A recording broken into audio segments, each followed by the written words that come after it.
Capítulo 53. Conclusão. A proposição fundamental do marxismo é a de que em cada época histórica o modo de produção prevalecente e a organização social que necessariamente está vinculada a esse modo de produção são a base sobre a qual se constrói o Estado, e a única explicação possível da história política e intelectual dessa época, e que, por conseguinte, toda a história humana tem sido a história das lutas de classes, de conflitos entre os exploradores e os explorados, classes dominantes e classes dominadas, que a história dessas lutas de classes configura uma evolução dentro da qual, em nosso tempo, chegamos a um estágio no qual a classe oprimida e explorada, o proletariado, não pode conseguir sua emancipação do domínio da classe exploradora e opressora, a burguesia, sem, por sua vez, e para sempre, emancipar toda a sociedade de toda exploração, opressão e diferenças de classes. Essa ideia e seu desenvolvimento são o marxismo.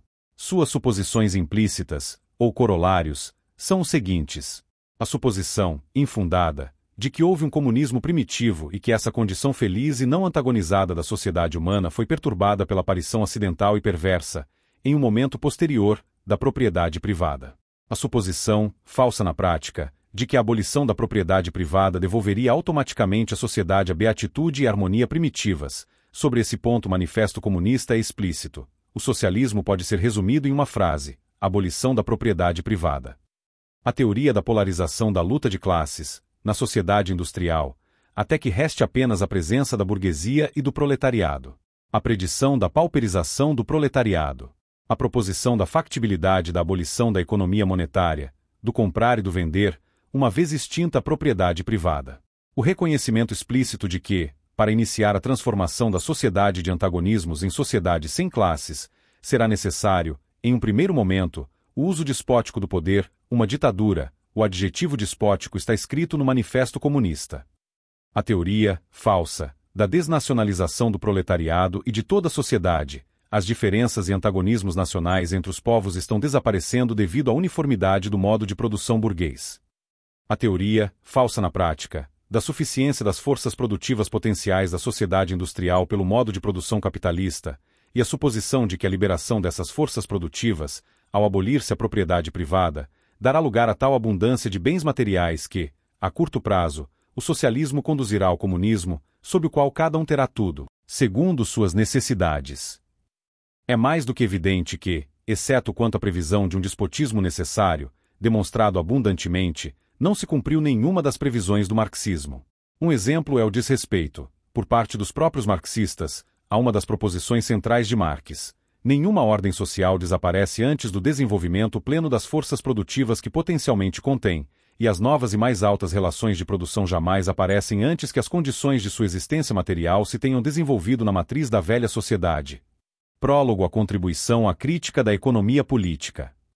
O que sobra da explicação econômica da história, tida como científica, se qualquer país, Cuba, por exemplo, desde que um grupo dirigente adote a ideologia marxista e receba armas soviéticas, pode começar a construir o socialismo, qualquer que seja o estado de suas forças produtivas. A evidente desvinculação da teoria marxista com o que realmente ocorre na história e na vida social não seria grave se o marxismo não se tivesse convertido em religião de Estado, primeiro na Rússia e depois em outros países. São conhecidas as tentativas de pôr em prática o marxismo como guia para o governo da sociedade. Homens excepcionais como Lenin, Stalin e Mao Tse-tung fizeram essa tentativa e os resultados foram uniformemente deploráveis. Hoje em dia é um fato notório que o que ocorreu na Rússia a partir de 1917 foi uma das maiores somas de degradação e sofrimento humano que a história registra. E não existem diferenças ideológicas entre o ocorrido na União Soviética, sobretudo durante a tirania de Stalin, e o genocídio perpetrado pelos comunistas cambojanos contra sua população. Esse genocídio representa a consequência extrema de forçar, mediante o extermínio dos irrecuperáveis e do terror contra os sobreviventes, as condições teóricas para a criação do novo homem, da sociedade sem classes e do comunismo. Nos lugares onde os regimes dedicados a essa utopia se estabilizaram, depois de haver assassinado, encarcerado, exilado e aterrorizado a população, os dirigentes tiveram de enfrentar o problema de governar uma sociedade em tempo de paz interna e externa. Ocorre, então, que 4/5 das proposições do marxismo têm de ser abandonados, por serem incompatíveis com a realidade social, por exemplo, a pretensão de que é abolível a economia monetária, o comprar e o vender, ou salário, e que o restante, imposto sob coação, Produz sociedades onde o cidadão comum está virtualmente sempre à margem da lei e é potencialmente sempre culpado de alguma coisa que aconteceu ou está para acontecer. A ordem jurídica correspondente à utopia marxista, na medida em que tem efetiva vigência, é, por ser antinatural, impossível de ser cumprida, de maneira que todos vivem, mais ou menos, de subterfúgios ou praticando pequenas transgressões. O Estado exerce, na prática, poderes discricionários, ignora suas próprias leis e mantém os cidadãos comuns em permanente situação de potencial culpabilidade. Em nossos dias, é inevitável tropeçar com o marxismo. Muitas pessoas, embora reconheçam os imensos desatinos cometidos por outros marxistas e estejam dispostas, elas mesmas, a criticar e a rever Marx, declaram-se marxistas e, ao mesmo tempo, democratas, o que é um paradoxo.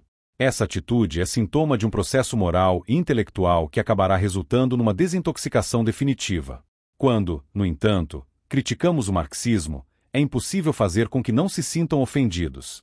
Sua tolerância é, no fundo, falsa, pois, havendo-nos perdoado a vida, acham abusivo que usemos esse privilégio para inquietá-los em sua fé.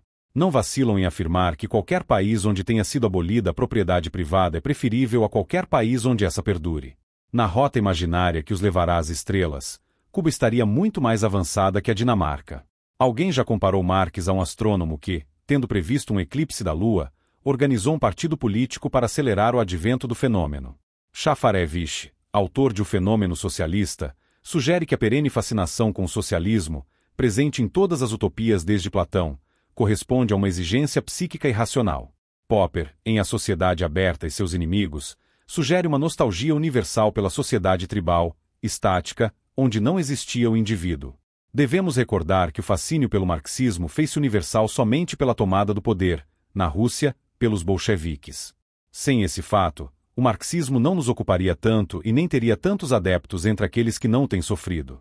Primeiramente houve entusiasmo com a União Soviética, e depois necessidade de desculpá-la por haver criado um inferno social supostamente transitório. Hoje a força militar da URSS é uma pretensa demonstração da verdade do marxismo. Marx, no entanto, se equivoca quando sustenta, que o essencial da explicação do comportamento, das opiniões e da consciência dos seres humanos encontra-se quase que exclusivamente nas relações de trabalho e de produção e no regime de propriedade. 2. Que todos os males da sociedade provêm do estabelecimento da propriedade privada. 3. Que bastará extirpar esse tumor maligno para que o homem e a sociedade regressem a uma bondade e a uma harmonia que lhes seriam naturais. Crendo haver descoberto na propriedade privada o único defeito da sociedade humana, Marx não se interrogou e, por isso, não tem resposta para o problema central dessa mesma sociedade: a fascinação pelo poder e sua capacidade para corromper a tantos quantos o detenham, assim como a tendência à submissão, que segue paralela ao poder. Essa dupla perversidade é a verdadeira origem do stalinismo, um fenômeno transparente para qualquer outra filosofia política, mas não para o marxismo, e que, por isso mesmo, toda sociedade organizada e governada de acordo com o pensamento marxista está condenada a repetir.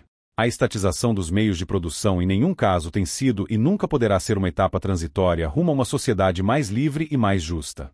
O efeito invariável é uma concentração de poder sem precedentes na história, porque antes nunca existiram instrumentos de coação e persuasão tão poderosos, desde as armas até os meios de comunicação eletrônicos, de modo que nunca foi mais urgente do que agora limitar a esfera de ação dos governos, tendo em mente a frase constante do Manifesto Comunista.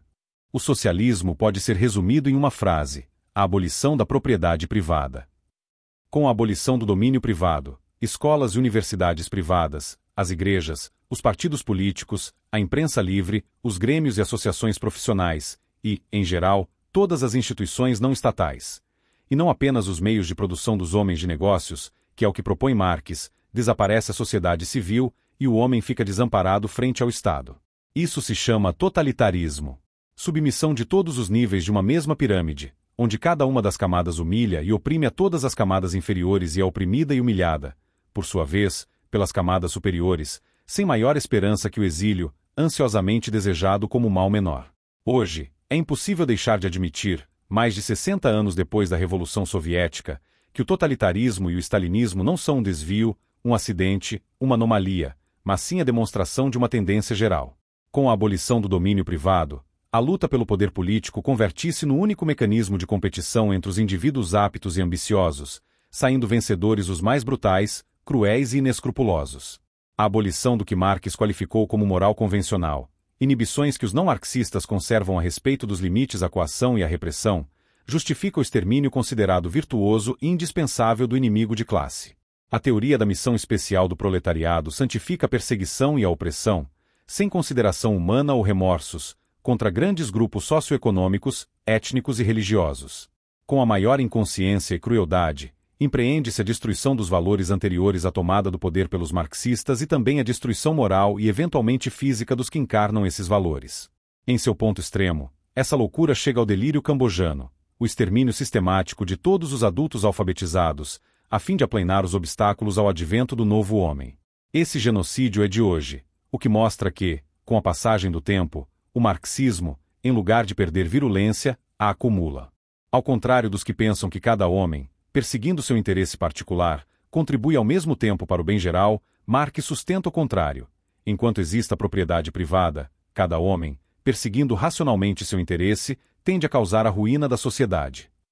A subordinação de toda a sociedade ao Estado, a exploração de todos os trabalhadores por uma burocracia que se perpetua mediante a seleção e admissão a essa classe burocrática dos jovens mais astutos e cínicos de cada geração, mas substituída, hereditariamente, é o que vem acontecendo na União Soviética e nas democracias populares. Existe a possibilidade de uma organização marxista da sociedade que não caia no stalinismo?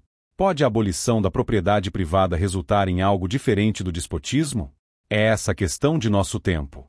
São essas as perguntas que os marxistas se fazem quando estão a ponto de deixar de ser marxistas. Enquanto são, rejeitam a priori a hipótese de que os ideais libertários do socialismo possam ser projeções utópicas.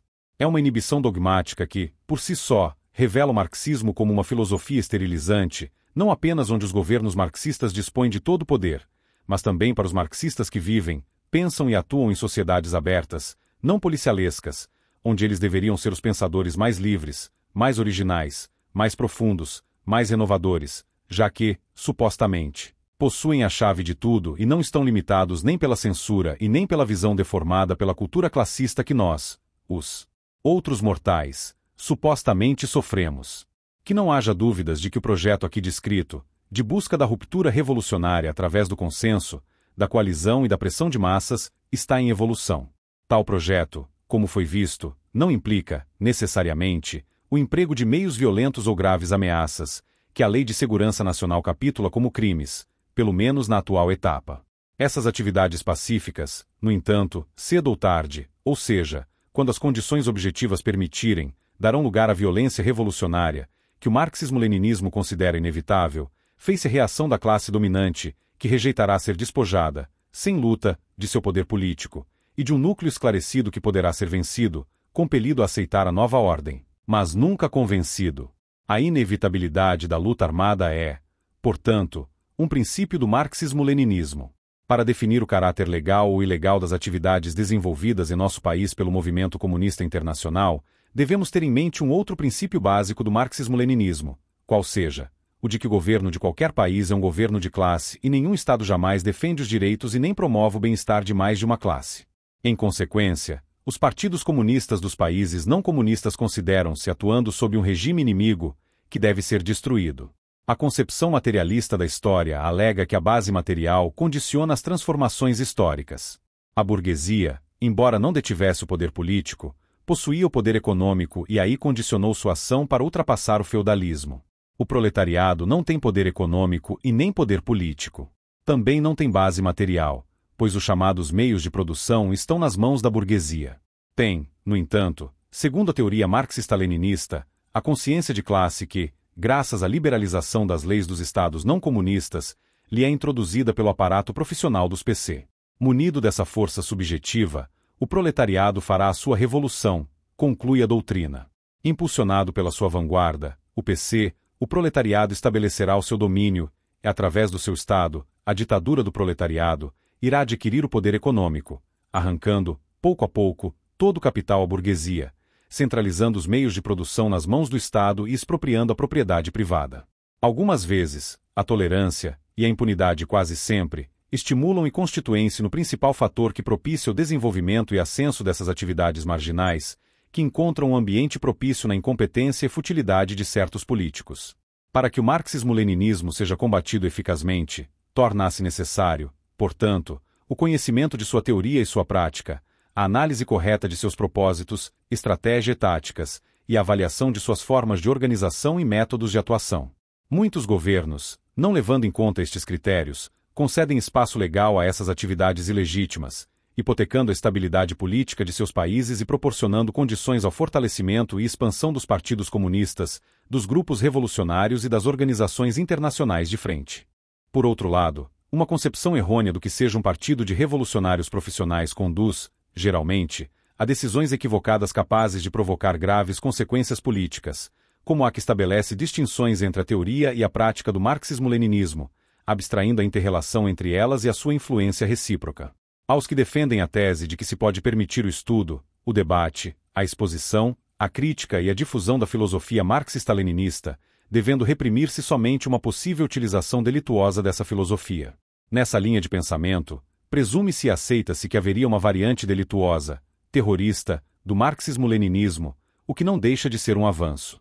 Essa posição indica um desconhecimento do que seja o marxismo-leninismo e de que, dentre os elementos que compõem essa doutrina, filosofia, sociologia, economia política, linha política, tática e estratégia, existe uma vinculação recíproca, cada um deles pressupondo o outro. O marxismo-leninismo constitui uma totalidade complexa, na qual as variantes delituosas nada mais são do que aplicações práticas determinadas pela análise marxista de cada conjuntura. Finalmente, determinadas posições, ditas liberais, ignoram também o caráter peculiar da ética dos comunistas, que considera moral tudo aquilo que contribui para a revolução, inclusive o terrorismo e o assassinato, como diz a doutrina que Lenin anexou ao marxismo, conhecida como o marxismo da nossa época.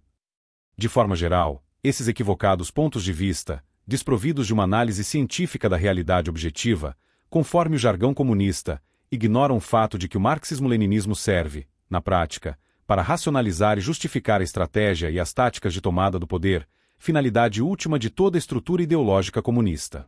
Para essa luta prolongada que é, necessariamente, a luta contra o comunismo, torna-se indispensável compreender a estreita vinculação dialética existente entre a sua teoria e a sua prática. Ante a perigosa, fez-se a seu alcance político, incompreensão que se observa, no mundo ocidental, em torno desse problema, é importante insistir doutrinariamente no tema de que, no marxismo-leninismo, a prática e a teoria, embora opostas, se interpenetram e formam uma unidade, vinculadas de modo indissolúvel e atuantes uma sobre a outra. O marxismo-leninismo afirma o valor decisivo das ideias nos processos de transformação da sociedade. Quando as ideias atingem a consciência das massas, convertem-se em ideias das massas, tornando a luta consciente e organizada, deixando de ser simples ideias e transformando-se em ação, unindo, organizando e mobilizando os homens, convertendo-se em força material e dando lugar à prática. A economia política marxista, por sua vez, aplica os princípios do materialismo dialético e do materialismo histórico ao estudo do regime econômico da sociedade. Suas conclusões são determinantes para definir a estratégia e as táticas dos partidos comunistas. A economia política marxista não é, portanto, uma ciência neutra. É uma doutrina proletária, diretamente vinculada à atividade dos partidos comunistas e à luta de classes, e orientada à prática revolucionária. Os princípios da estratégia e táticas comunistas, que definem as leis gerais da luta dos partidos comunistas, têm origem, como uma conclusão normal e necessária, no materialismo dialético, no materialismo histórico e na teoria econômica, constituindo a base teórica da atividade prática dos partidos marxistas-leninistas. Finalmente, o último componente do marxismo-leninismo, doutrina do socialismo e do comunismo, estuda a ditadura do proletariado, a construção do socialismo e a passagem ao comunismo, através da qual nos é dado observar, facilmente, a clara relação existente entre a teoria e a prática. De tudo que foi exposto, uma conclusão torna-se inevitável, uma vez que sem teoria revolucionária não há prática revolucionária. A doutrina marxista-leninista está de tal forma estruturada que provoca a necessidade da ação. Dada a natureza e objetivos desse inimigo que, no Brasil, na etapa atual, luta para ultrapassar o regime, torna-se necessário que a luta contra o marxismo-leninismo seja total e complexa, política, ideológica, econômica, social, cultural e, por último, quando se fizer necessário, luta armada. Cada uma dessas formas de luta poderá assumir um papel mais importante que as outras em uma conjuntura dada. Todas, porém, convergem para um ponto comum, o político-ideológico. Em outras palavras, a luta contra o comunismo deve ser uma luta contra o partido e sua ideologia, simultaneamente, e não contra pessoas isoladas. Esse conceito totalizado, de legítima defesa do modo de vida dos regimes não comunistas, englobando todas as formas de luta, é obstado por um bloqueio psicológico, uma condição limitadora, hoje bastante difundida no mundo ocidental, a de só considerar a luta comunista se predominantemente armada, quando, já em uma etapa avançada, passa a utilizar ações violentas e graves ameaças, isto é, quando as condições políticas para essa luta já estão criadas. Existe uma perigosa ilusão, que consiste em distinguir nos comunistas formas de lutas melhores ou piores, mais agressivas ou mais pacíficas. Se uma forma de luta nos parece, momentaneamente, mais suave e menos agressiva, é porque a tática, após análise objetiva da realidade concreta, assim o exigiu. É sempre, porém, uma forma de luta, e qualquer forma de luta é considerada revolucionária. Os que assim não entendem desconhecem o que seja o partido, uma organização de revolucionários profissionais, imaginam que somente o combate à utilização da forma de luta armada seja o bastante para manter a paz social.